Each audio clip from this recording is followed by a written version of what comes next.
সন্দেহের অবকাশ নেই। সাহাবারা বলেছিলেন, ইয়া রাসূলুল্লাহ, যখন একটা পাত্রে কুকুরে মুখ দেবে, ওই পাত্রটা জীবাণুমুক্ত করতে গেলে কবার ধৌত করব? আল্লাহ নবী সাল্লাল্লাহু আলাইহি সাল্লাম বলেন, 7 বার মাটি দিয়ে ধৌত করবে। কবার? 7 বার। যদি আল্লাহ নবীর কথাটা অঙ্কে অঙ্কে না মিলতো, আজকে যারা ইসলাম বিদ্বেষী আমার নবীকে নিয়ে অনেক অপপ্রচার করত, যে যারা মুসলমানরা নবী বলে যাকে মানছে সে মিথ্যা কথা বলেছে, অপপ্রচার করতো না? দুনিয়ার কোনো মানুষের ক্ষমতা হয়নি নবীর কথা মিথ্যা প্রমাণ করবে। বহুবার একটা পাত্রে কুকুরকে খাইয়ে 6 বার করে ধৌত করেছে, জীবাণু মুক্ত হয়নি। প্রত্যেকবারে 7 বার করে ধৌত করার পরে জীবাণু মুক্ত হয়েছে। অতএব আজকে চিকিৎসা বিজ্ঞানও বড় বড় ডক্টরও মানতে বাধ্য হয়েছে, এটা এই জ্ঞানটা যে স্কুল কলেজে যায়নি, এই জ্ঞান সাধারণ জ্ঞান নয়, আল্লাহর দেওয়া জ্ঞান। ইনি সাধারণ মানুষ নয়, ইনি হলেন মহামানব, ইনি অসাধারণ মানব, আল্লাহর প্রেরিত পয়গম্বর, ইনি সৃষ্টির মধ্যে শ্রেষ্ঠ। একজন ডক্টরকে নবী মানতে অসুবিধা হবে না, আল্লাহ সেই কোয়ালিটি আমার নবীর ভিতরে দিয়েছেন। একজন বিজ্ঞানীকে নবী বলে মানতে অসুবিধা হবে না, আল্লাহ সেই জ্ঞান আমার নবীকে দিয়েছেন না দেননি? হ্যাঁ, মানুষ মারা গেলে বড়ই পাতা অর্থাৎ কুল পাতা দিয়ে পানি গরম করে গোসল করার কথা হাদিস শরীফে এসেছে। কারণ আজকে তো দামি দামি সাবান শ্যাম্পু ব্যবহার করি, তখন তার দামি দামি সাবান শ্যাম্পু ব্যবহার হয়নি। যারা মুরব্বী আছেন বলুন, আজ থেকে 50 বছর আগে, আপনাদের যাদের 70 বছর বয়স, আজ থেকে 40 বছর 35 বছর আগে বলুন, এত সাবান শ্যাম্পু পাওয়া যেত? ওই পুকুরের কাদা নিয়ে মাঝে মাঝে মাথায় ঢলেছেন। তো এই যে কুল পাতা বা বড়ই পাতার মধ্যে কি এমন আছে? আল্লাহর নবী বড়ই পাতার কথা কেন বলেছে? আজকে গবেষণা উঠে আসছে বড়ই পাতার মধ্যে অ্যান্টিসেপ্টিক পরিমাণ বেশি। জোরে বলুন, কি রহমতের নবী! আজকে ডক্টররা অবাক হয়ে যাচ্ছেন। আমরা এত লেখাপড়া শিখে গবেষণা করে আমরা আমাদের জ্ঞানের কাছে আমাদের কাছে কি মনে হচ্ছে তেমন কিছু করতে পারিনি। যিনি স্কুল কলেজে যায়নি তিনি যে এত নিখুঁত কথা বলতে পারেন, এটা সাধারণ মানুষ হতে পারে না। কুয়ার ব্যাং মাথা মোটা বলছে নবী আমাদের মতো। নবীকে সম্মানের চোখে দেখলে কারোর বুক ফেটে যাচ্ছে। অতএব ঈমানের ঘাটতি আছে। কথা ঠিক না বেঠিক? নবীকে যদি সম্মান করতে না পারি, নবীকে ভালোবাসতে না পারি, ঈমান পরিপূর্ণ হবে না। তারপরে থালা চেটে খাওয়া, কি খাওয়ার পরে সুন্নাত না থালা চেটে খাওয়া? 15 সালে যখন মানুষ উন্নতি হলো, 2015 সাল আসলো, চেয়ার টেবিলে বসে খাওয়া শুরু করলো। পশ্চিমাদের কালচার অনুসরণ করতে লাগলো, আর্ধেক খায় আর আর্ধেক নষ্ট করে। আবার বলে ভদ্রলোক থালা চেটে খায়। আমার নবী যে কথা বলেন কোনো কথা অর্থহীন নয়। আমার নবী যে কথা বলেন কোনো কথা ভুল প্রমাণ হয়নি। নবী যে কথা বলেন এটা মানব জাতির কল্যাণের জন্য বলেছেন। আমরা কথা বললে কথা থেকে যায়, আমার নবীর জবানের কথাগুলো হাদিস শরীফে পরিণত হয়। জোরে বলুন। এটাকে নিয়ে গবেষণা করে দেখছে, একটা মানুষ খাবার পরে যখন থালাকে চেটে পরিষ্কার করে খেতে যাবে, আল্লাহ পাক এমন ভাবে মানুষকে সৃষ্টি করেছেন, গালের মধ্যে আঙ্গুল দিয়ে নাড়াচাড়া করলে একটা লালার উৎপাদন হয় না? ওই লালার ভিতরে আল্লাহ পাক এমন একটা মেডিসিন রেখেছেন, ওই লালার ভিতরে এমন আল্লাহ উপাদান রেখেছেন যেটা মানুষের হজম শক্তিকে বৃদ্ধি করে দেয়। যেটা বলুন, তাহলে চিকিৎসা বিজ্ঞান যত উন্নত হোক নবীর থেকে জ্ঞান বেশি হবে না।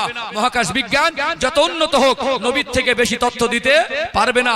এদের দেওয়া তথ্য ভুল হতে পারে, সর্বকালের সর্বযুগের সর্বশ্রেষ্ঠ মহামানব সেই নবীর দেওয়া তথ্য আজও ভুল প্রমাণ হয়নি, কিয়ামত পর্যন্ত হবেও না। নবীদের ভিতরে মুজিজা থাকে, নবীদের চরিত্র হয় পবিত্র। আল্লাহ পাক নবীদের উপর ওহী নাজিল করেন এবং আমার নবীকে আল্লাহ পাক এই জামানায় কিয়ামত পর্যন্ত যত মানুষ যত উন্নতি করুক, নবীর থেকে বেশি জ্ঞান আল্লাহর কাউকে দেবেন না। নবীকে আল্লাহ বিশ্বের মানুষের শিক্ষক করেছেন। অতএব প্রত্যেকটা স্তরের মানুষ আমার নবীকে নবী বলে মানতে তাদের অসুবিধা হবে না। নবী পৃথিবীর সেরা বৈজ্ঞানিক, পৃথিবীর সেরা ডক্টর, পৃথিবীর সেরা মাস্টার, পৃথিবীর সেরা ইঞ্জিনিয়ার, পৃথিবীর সেরা বাবা, পৃথিবীর সেরা স্বামী। আল্লাহ সর্বস্তরের মানুষের জন্য আমার নবীকে মডেল বানিয়েছেন। জোরে বলুন। এখন আমি একটু পর্দার কথা বলবো। আমার মায়ের আছেন, বলা দরকার আছে না একটু? হ্যাঁ, নবীর আদর্শ থেকে পর্দার কথা থেকে বলে ভালোবাসার কথা চলে আসবে ইনশাআল্লাহ। আলোচনা বুঝতে পারছেন? ডাক করছেন? একেবারে শুধু প্লেন ঘটনা বললেও তো বলা যায়, সাথে সাথে কিছু তথ্যভিত্তিক আলোচনা শুনলে একটু ভালো লাগে, ঈমান মজবুত হয়, অনেক কিছু তথ্য জানা যায়। এই কথাগুলো আমাদের জানা দরকার আছে না নেই? আছে না? ও ভাইজানেরা, সোনার মানিক যুবকেরা, আব্বারা মায়েরা, যতগুলো মানুষ এখানে এসেছেন পর্দার অন্তরালে, আমার অনেক সম্মানিতা মায়েরা আছেন। আমি মায়েদের দৃষ্টি আকর্ষণ করে বলছি, আপনি মা, আপনাকে ভালো হতে হবে, আপনাকে নামাজি হতে হবে, আপনাকে পর্দানাসিনা হতে হবে।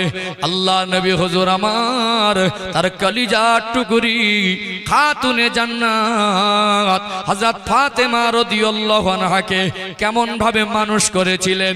মা ফাতেমার আদর্শ আমার মায়েদেরকে একটু ফলো করা দরকার আছে না নেই?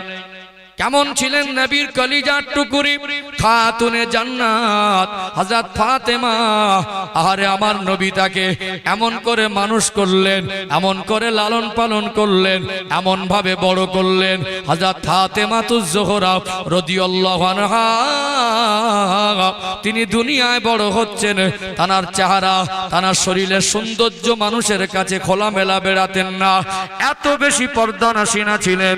দুনিয়ার মানুষ ভালো করে জানতো না নবীর মেয়ে লম্বা না খাটো, নবীর মেয়ে মোটা না পাতলা।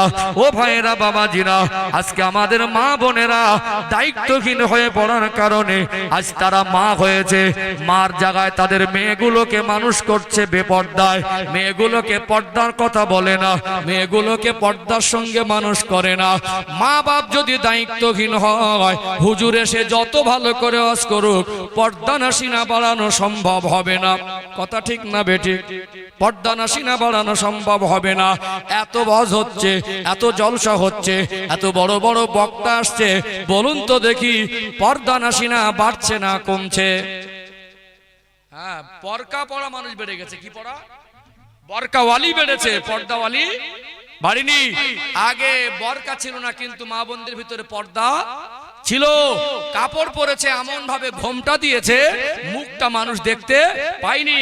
আজকে বরকা পরেও শরীরটাকে টাইট ফিট করে সৌন্দর্য ফুটিয়ে তুলছে। বরকা পরেছে, মুখটা খোলা, বা তাতে লিপস্টিক পরছে। কি পর্দা হলো? তাহলে বরকাওয়ালি বেড়েছে, পর্দাওয়ালি। আগে বরকা কেনার পয়সা ছিল না, বাজারে আশপাশে মার্কেটে এত বরকার দোকানও ছিল না, কিন্তু ওই কাপড় দিয়ে যে পরিমাণে পর্দা করেছে, তাদের পেট পিঠ দেখা যায়নি, চুল দেখা যায়নি, মুখ দেখাও যেত না। ওয়াকরনা ফি বুয়ুতি কুন্না ওয়ালা তাবাররাজনা তাবাররুজাল জাহিলিয়াতিল উলা। দুনিয়ার মেয়েরা জাহিলিয়াতের যুগের মেয়েদের মতো উলাঙ্গপনা হয়ে বেহায়ার মতো চলাফেরা করো না। পর্দার বিধানকে আল্লাহ ফরজ করেছেন না করেননি? করেছেন না? অতএব আজকে আমাদের বাবা মার দায়িত্বহীন। মেয়েটাকে 20 বছর ধরে লালন পালন করলো, ভালো করে তাকে পর্দা শিক্ষা দিল না। এখন মেয়ে সন্তান বিবাহ দিতে হবে কি হবে না? হ্যাঁ, মা ফাতেমার বিবাহের কথাটা বলবো একটু? বলবো? হ্যাঁ, দরকার আছে তো। বিবাহ দেবে মেয়েকে, এখন জামাই খুঁজছে, চায় না জামাই। যদি মার্কেটে 10টা দোকান থাকে, 50 বিঘে জমি থাকে, 5 তলা বাড়ি থাকে, ও লাল পানি নীল পানি খেলেও জামাই চলবে? কে একবারও জিজ্ঞাসা করে না কলেমা জানো কিনা? একবারও জিজ্ঞাসা করে না সূরা ফাতিহা জানো কিনা? এগুলো মানুষ করছে না, করে না? হ্যাঁ, ধনী জামাই খুঁজছে, পেশাব করে পানি নেয় না। জামাইটা আজও ভালো করে সূরা ফাতিহাটুকু পড়তে জানে না। ওই জামাইটার টাকা দেখে জামাই পছন্দ করেছে। বাপ মা এতদিন পর্দা করায়নি, সে ভদ্রলোক বিবাহ করতে আসছে। বিবাহ করতে এসে এখন তার স্ত্রীকে পর্দার সঙ্গে বাড়ি নিয়েও যায় না। বাবার বাড়ি যতদিন ছিল চুড়িদার নাইটি পরতো, পেটটা অন্তত দেখা যেত না। বিয়ের দিন ভালো করে সাজসজ্জা করে এমন ভাবে সাজিয়ে দিল, পেট পিঠ খালি, একটা পাতলা ওড়না পরিয়ে দেয়। মানে যিনি বিয়ে করছেন উনি দায়িত্ব সহকারে তার স্ত্রীকে অর্ধনগ্ন করে মানুষকে দেখানো শুরু করছেন। অতএব একজন স্বামী বিবাহ করতে আসলে তার স্ত্রীকে পর্দার সঙ্গে নিয়ে যাবেন। একজন বাবা মা তার মেয়েকে পর্দার সঙ্গে মানুষ করবেন। বাবা মা স্বামীরা যদি দায়িত্ববান না হয়, তাহলে কোনোদিন পর্দানাসীনা বাড়ানো সম্ভব হবে না। 10 বছর স্বামী স্ত্রী দাম্পত্য জীবন পার করছে, এখন ভালো করে পর্দার কথা স্বামী বলে না। হুজুর ওয়াজ করে ওই মাটাকে পর্দানাসীনা করতে পারবে? স্বামী যদি বলে আমার ঘরে এসেছো তুমি, আমার স্ত্রী, তোমাকে পর্দার সঙ্গে থাকতে হবে, তোমাকে পর্দার সঙ্গে নিয়ে যাব, তুমি বাইরে গেলে পর্দার সঙ্গে যাবে, দরকার আছে না? আছে না? আল্লাহর বিধান মানার ভিতরে কল্যাণ আছে না নেই? আজকে জেনা ব্যভিচার কেন বাড়ছে? পরকীয়া প্রেম ভালোবাসা কেন বাড়ছে? আজকে জওয়ান ছেলেগুলো কেন অন্যের স্ত্রী নিয়ে পালিয়ে যাচ্ছে? আজকে পর্দার বিধানের প্রতি আমাদের গুরুত্ব নেই বলে আমাদের সমাজে অশ্লীলতা বেড়ে যাচ্ছে না কমে যাচ্ছে? কে বেড়ে যাচ্ছে না কমে যাচ্ছে? যদি সত্যিকারে পর্দার মতো পর্দা করে, 5 জন মেয়ে এক জায়গায় থাকে, কোনটা ওর শাশুড়ি, কোনটা ওর বৌমা, কোনটা ওর মেয়ে চেনা যাবে না। আজকে আমাদের ভিতরে এই পর্দার বিধানের প্রতি গুরুত্ব না দিলে আজ অশ্লীলতা সমাজে কমানো সম্ভব হবে না। এই বেফায়েশ কাজকর্ম সমাজে কমানো সম্ভব হবে না। অতএব নবী কলিজার টুকরি খাতুনে জান্নাতকে এমন পর্দার সঙ্গে মানুষ করলেন এবং বিবাহের সময় একটা যোগ্য পাত্রের সন্ধান করেছিলেন না করেননি? করেছিলেন না?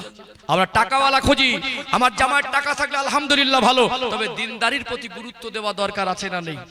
আছে না? ও ভাইজানেরা, সোনার মানিক যুবকেরা, আব্বারা মায়েরা, আল্লাহর নবী হুজুর আমার যখন